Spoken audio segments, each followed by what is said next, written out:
This video is going to be my own reaction piece to the announcement that Pat Ricard has re-signed with the Ravens for a 3-year deal. Also, simultaneously going to be my attempt to merge or provide a bridge between the two groups of people that apparently exist as Ravens fans that are pro-Ricard or anti-Ricard or pro-Prochet, anti-Prochet. I think Duvernay falls into that paradigm as well in certain cases. Me personally, I believe that we should be using all of them. Were it up to me, I would not have re-signed Pat Ricard. I did a piece on Twitter 2 nights ago on a tight end from Ohio State named Jeremy Ricard. It would have been my thought process to get a big, versatile tight end. And I think there's a corollary issue to this that a lot of us are missing, including myself at certain times. As I thought this morning, after reading about the signing, I thought about Mark Andrews and what he does very well, catching the football, providing a receiving threat, and what is certainly not his strength. I won't call it a weakness, but blocking is certainly not Mark Andrews' strength. I think in some cases he presents us with a little bit of a problem, I'll be honest with you, from the standpoint of you kind of need someone on the field as a tight end, H-back, fullback, whatever you want to call it, that can block, because there are certain things that Mark Andrews does not do well in the blocking game. But in any case, what I did was I went through and I real quick in my database of Ravens plays. I think I've got almost 500, maybe almost 600 plays completely labeled, categorized. There's still like 2 or 3 games that I don't have saved, and what I'm able to do is real quick go and pull plays from players. So what I'm going to do is speak on the Ricard issue and the Ricard signing with my own thoughts, which I'm going to try to be a bridge with this video between two apparently, disparate groups of Ravens fans who wanted him re-signed and who did not. I did not, to be honest with you, but I'm able to step back and look at it and say, okay, well, what does he bring to the table? And I'll kind of address that in this video. So I'm not confident in my own abilities to be entertaining at all as I speak on these things. So I rely on film being played, and there will be data displayed at the top. Don't worry about it necessarily in this video. The one thing that I would like to point out is I'm able to categorize and sort by athlete. So this one is obviously a play that I marked for Devin Duvernay for some reason. I believe Duve is up here. I'm not really going to annotate the plays or really speak on them from a scheme standpoint unless I feel the need. These first couple of plays are 11 personnel. You can see that in the data up there as categorized as well. And that's what football's going to. I've said that numerous times. And I think part of the issue, if you're an anti-Ricard, if you're in the anti-Ricard camp, or if you're a person like me who isn't anti-Ricard, but I didn't want to see him re-signed for a big amount of money at least. If he came in on a really, really cheap deal, I like having that option. But 11 personnel, Ricard as a fullback doesn't fit into that. But the Ravens try to be slick with their personnel groupings. And one of the things that has come up multiple times, Josh Hoffman, Skeptic Goat, and a couple other guys on Twitter and in some of the comments on videos and my videos and other videos have talked about how late we get lined up as an offense. Part of that is because they switch personnel groups often. Now, if you're like, man, dude, what are you talking about? This doesn't have anything to do with Ricard. Then just stop the video and stop listening and watching, because it's not that simple. It's not. It's one of my favorite sayings. I forget the movie. I think it was about Vinny Pazienza, the boxer in the 80s. Kind of showing my age here. One of the best quotes I've ever heard is, it's not that simple. It's not a simple issue. It's not a simple solution. And it's not, and Ricard and Prochet and Duvernay and even Tylan Wallace to a lesser extent, it's not that simple. We can win with those guys. I'm going to start there. We can win with those guys.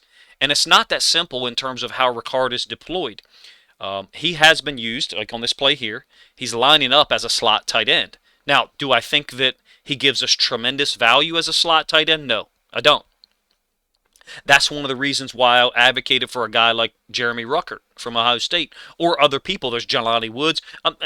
Point being, a guy who can be used as a tight end, out as an actual receiver threat, and a guy who can line up in the backfield as an H-back. Because if you're not familiar with that term, what's going off of the 11 personnel foundation as an offensive foundation, which is where football is going, overall, the H-back has replaced the fullback. That's all it is. Conceptually, it's the same thing. It's a tight end who can line up at receiver, who can line up as a tight end, who can line up in the backfield like Ricard does. Now, I'm going to relate this to Mark Andrews. Mark Andrews can't do one of those things. He can't do it well.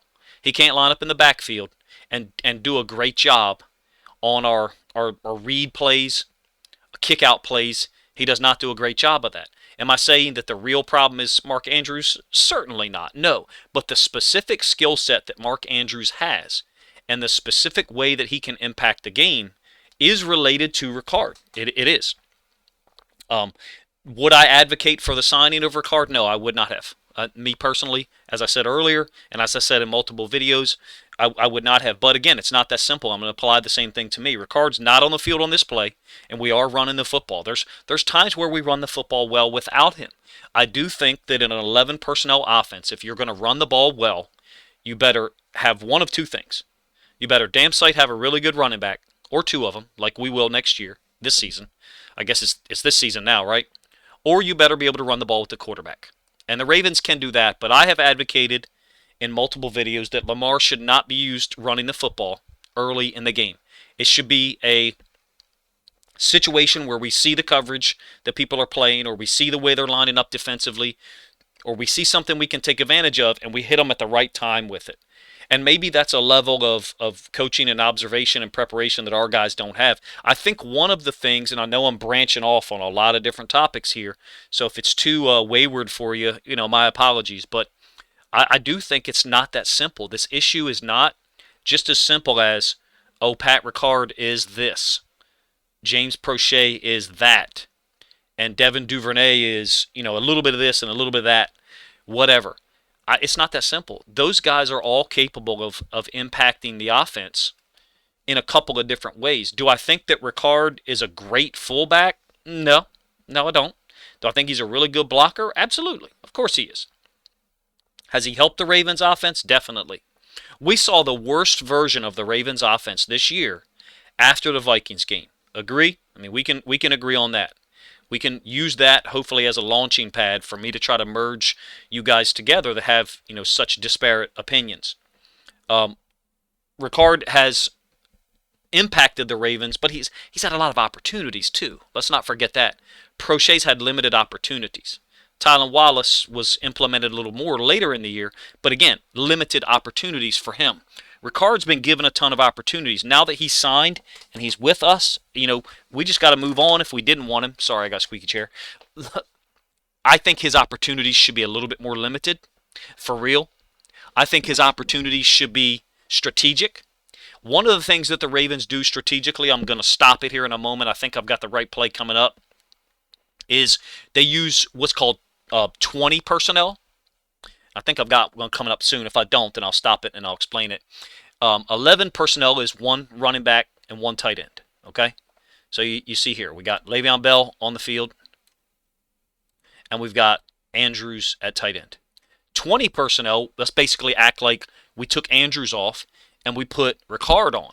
See, what teams do is when Ricard is on, sometimes certain teams, they have a base defense response. This case, the Broncos are a nickel.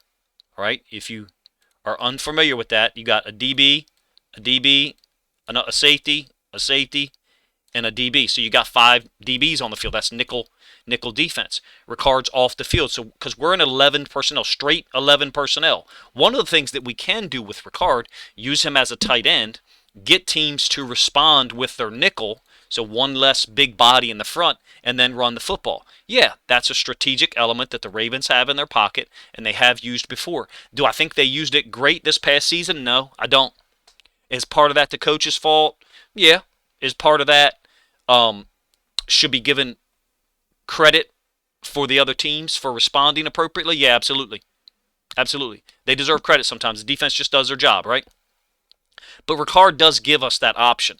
In my opinion, all of the guys on offense need to be utilized more. Well, how is that possible, Coach? How can you just use more guys more? You got to take somebody out of the equation. That's why, for me, my thought process was do not re-sign Pat Ricard.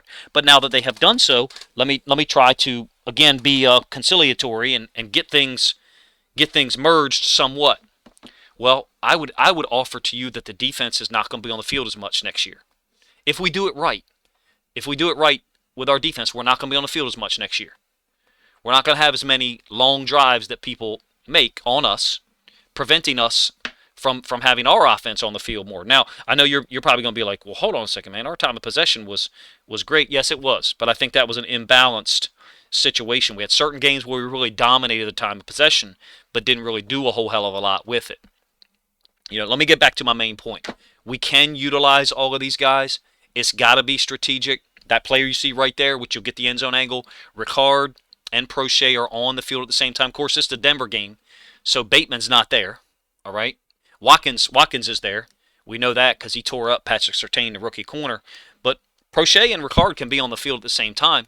We don't have to be in the pistol all the time either. I would offer to you that in the last 2 seasons, this offense, as the year has gone on, this offense has been more effective in what I call A gun or B gun. Some people call king or queen.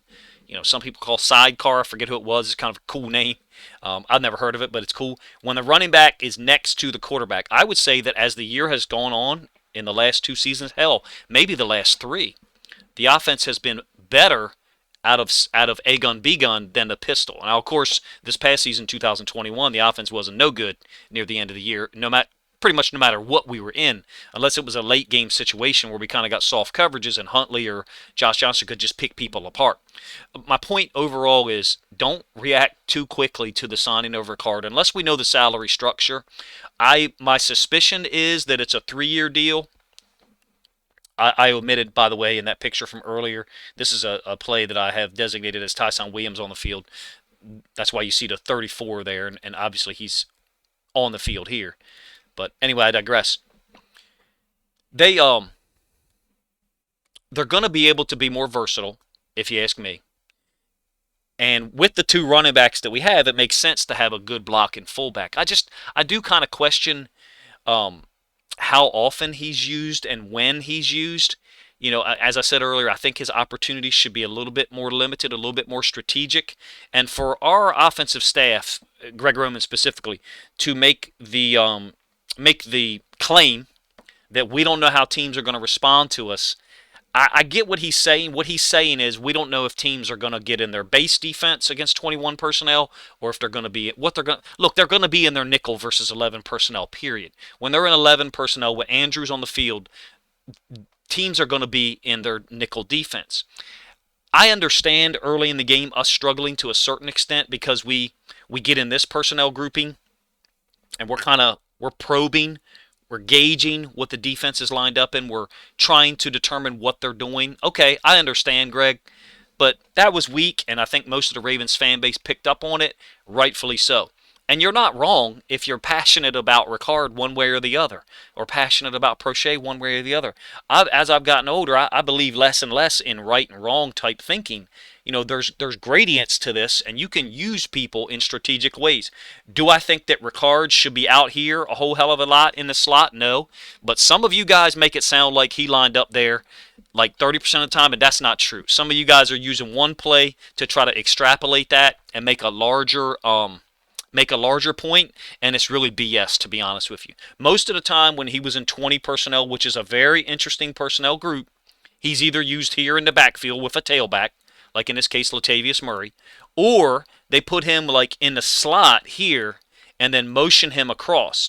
And for those of you that don't know, if you're new to the channel or maybe you're not a huge Ravens fan, when Patrick Ricard goes in motion, we have a huge tendency to run the ball to the side where he's motioning to. And teams play against that. The Tennessee Titans in the 2019 playoff game really attacked opposite Ricard to go after our run game. But it also can open up some play-action pass concepts. So look at this play here. He's the fullback on the right, not in motion. Same concept. He's stepping opposite. Look, you get a lot of action, people coming downhill to open up the middle of the field for Duvernay. Now, this ends up being an incomplete pass. A great play by the corner. To this point, I think they had taken Surtain off, to be honest with you, because we had ate him up so much with Watkins and even Duvernay. But in any case, that's the point. That's the philosophy that they could use with Ricard on the field. But you got to get the running game going. So, of course, there's something to be said for those people who say, well, we didn't have the run game going this year. I think you can admit that we probably will this year. Ricard being used as a delay guy here against Minnesota in the second half. I think this is really late in the game. I think this is that drive when he had like 3 or 4 catches culminating in the touchdown. You can see he's blocking the D end and then delay releasing out into the flats. That's an adjustment. But the problem is we don't make that adjustment enough. So you can throw that at the feet of the coaches. Think of the games when Ricard did these things here. I can think of 2. Specifically, there's a third in there, but I can't recall the game. One, the Tennessee playoff game last year in the playoffs on the road. He had 3 catches in the first drive of the third quarter, and then that drive finished. He makes a great block on a touchdown run by, I believe, J.K. Dobbins. It was going left to right on the field there in Tennessee from the all-22 angle.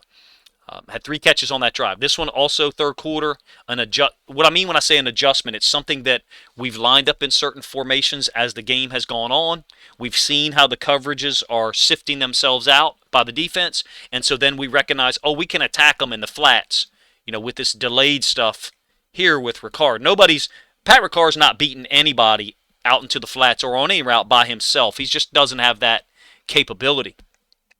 But that doesn't mean that we should only be an 11 personnel team. If you're one of those people that thinks we should only be an 11 personnel, you're wrong, dude. There's a time and place for this stuff right here. Remember how we beat the Vikings up with the run game on some possessions? Remember how we beat the Chargers defense up?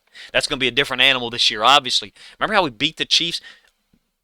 Really beat them up with the run game in week 2. So I think giving us versatility would have been the better option. Again, a young 6'4", 6'5" tight end who can block out of the backfield and who can line up and go catch the ball. That would have been my what I would advocate for, but we don't know how the draft's going to go. I'm using Jeremy Ruckert as a specific example, but there's other guys in the draft who could do it. Ben Mason is not that guy. Ben Mason is another Patrick Ricard. And look, I think Patrick Ricard's a hell of a football player. He'll be able to tell people, his grandkids will be talking about him. When his grandkids or his kids or even nephews, whatever, go to play high school football, to say, man, his uncle is Pat Ricard. I mean, and he, because of what he did, he's played 2 sides of the ball in the NFL. That's incredibly rare. Incredibly rare. Great catch by Prochet. I talked about this in multiple videos. This is one of the few times when he's got that much separation. Not that he doesn't get separation, it's the coverage. The inside linebacker, Leonard, is stepping up, creating all this space, and he just fits into the void. I mean, you'll see more stuff like this next year. I think that the Ravens were close this year. I'm going to go back to something I said in week 3, maybe 4. I think it was 3 after the Detroit game. I said Ravens should go all in and go get a tackle. And what I meant was forego some draft capital and go get a tackle, because to that point, after 3 games, we saw the weakness that was our O-line completely, if you ask me. I have moved this video around a lot in terms of my thought process. Maybe I had too much coffee this morning.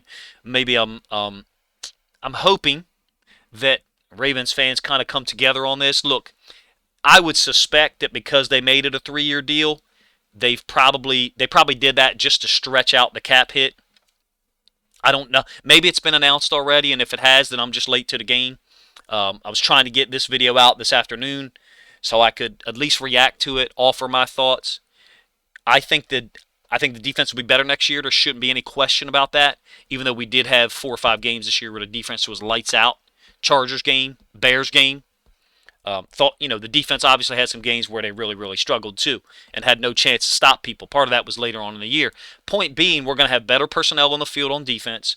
I think our offense is going to be allowed to control the ball more and actually, choose when to attack people strategically.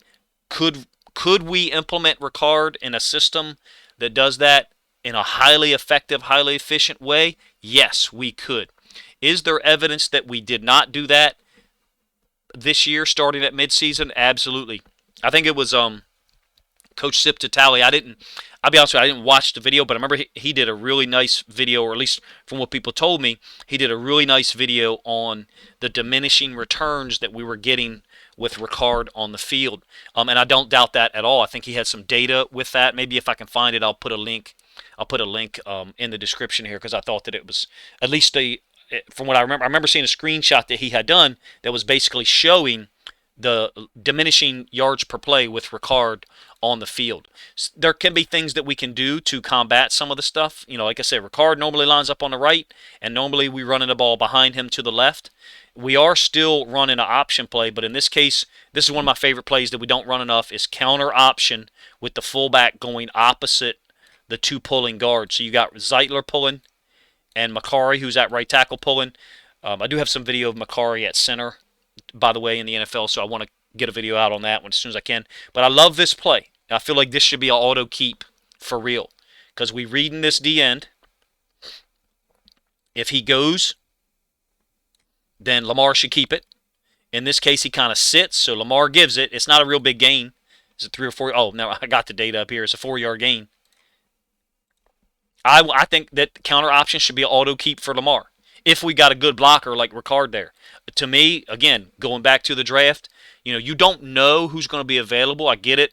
We can sign Ricard for a cheaper deal. Presumably it's a cheaper deal, and we know what he can give us. To me, just conceptually, his plays on the field should be cut by 50%, somewhere around there, between 40 and 60%, depending on the effectiveness of what's happening. I don't see anything wrong with us having, these options right here to go to. If we can bully somebody out of 22 personnel, great, bully them, cool. Rare to see Andrews as an inline blocker and us actually run into his side, but we're comboing. This is a wham concept where we're leaving a D tackle unblocked, and the other H-back, which is Tomlinson, is cracking back on him. Wham is an awesome, concept. But in any case, it's good for us to have this in our toolbox.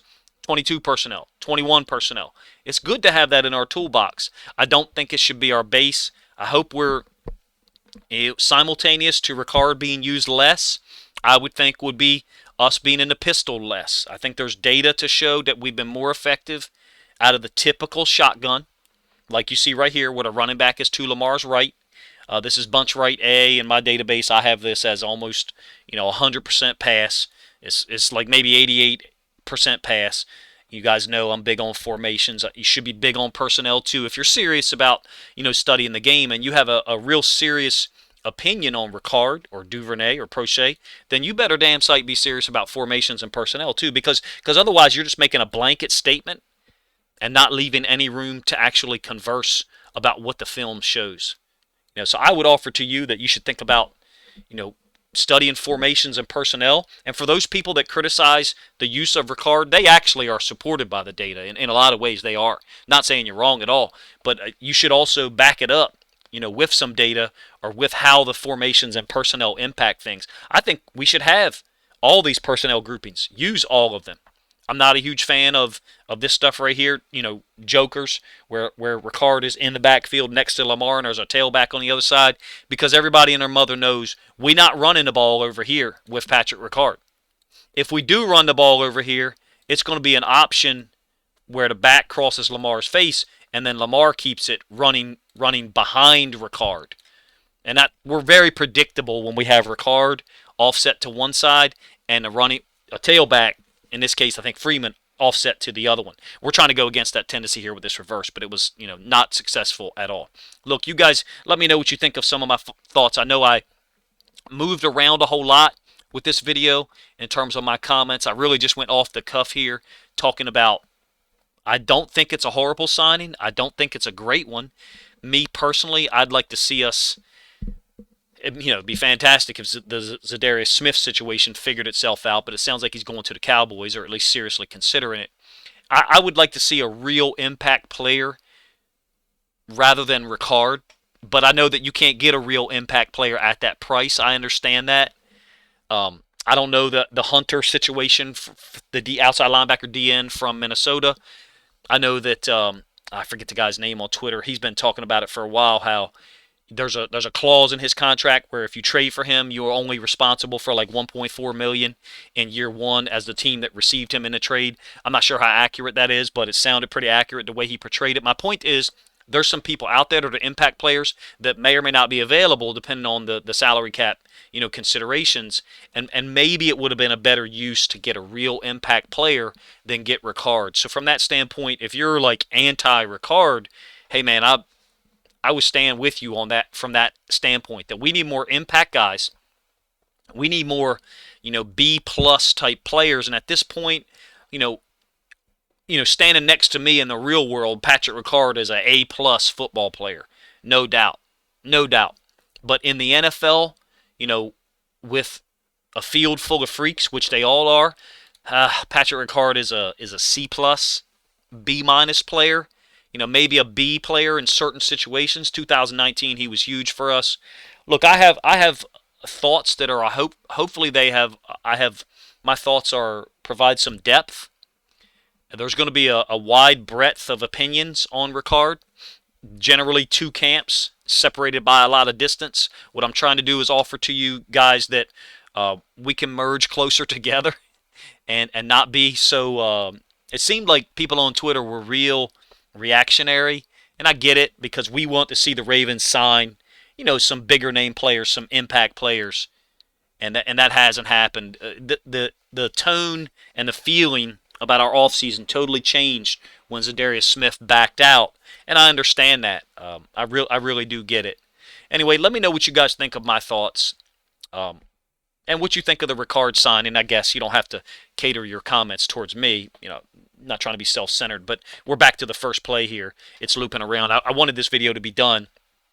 My overall thought is it's not so simple, and none of us has the absolute answer for what the Ravens offense is going to do.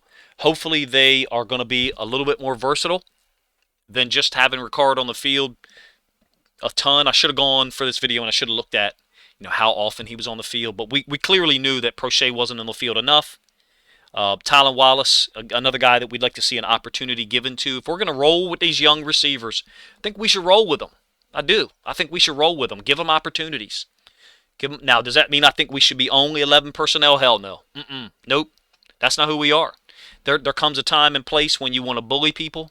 If you look at how we attack people, like this game here, we threw the ball a whole hell of a lot against the Colts because that's what was available to us.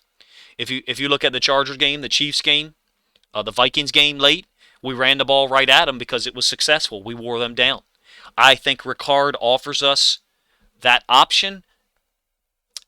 To get picky, I don't think he is versatile enough as a receiving threat to really, how do I say this?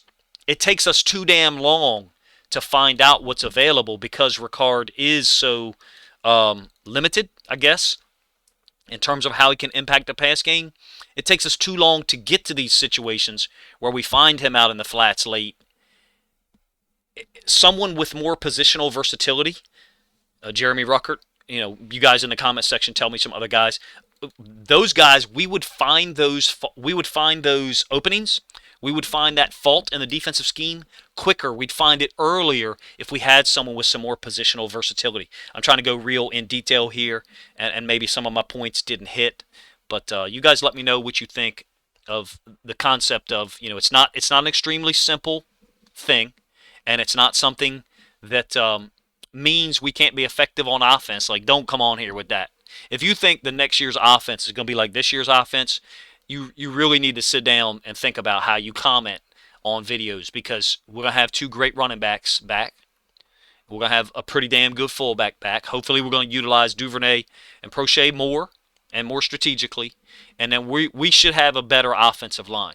It would not surprise me if we go O-line in the first round, even though we clearly need an edge defender. I don't think quality offensive linemen are going to get cut like a Kevin Zeitler every year. I think there could possibly be some edge guys, available getting cut later on. As you know, the Ravens' philosophy is to pick up guys that have been released or got cut. Keep as many good players as possible. Ricard, Duvernay, and Prochet clearly fit into that box. They're good football players. If you don't think that, just don't comment. But in any case, I'm hoping to do a video on Ricard as a tight end specifically, and I showed some of those plays here. Let me know if you guys would be interested in that. All right, appreciate you guys checking out the video if you've listened this long.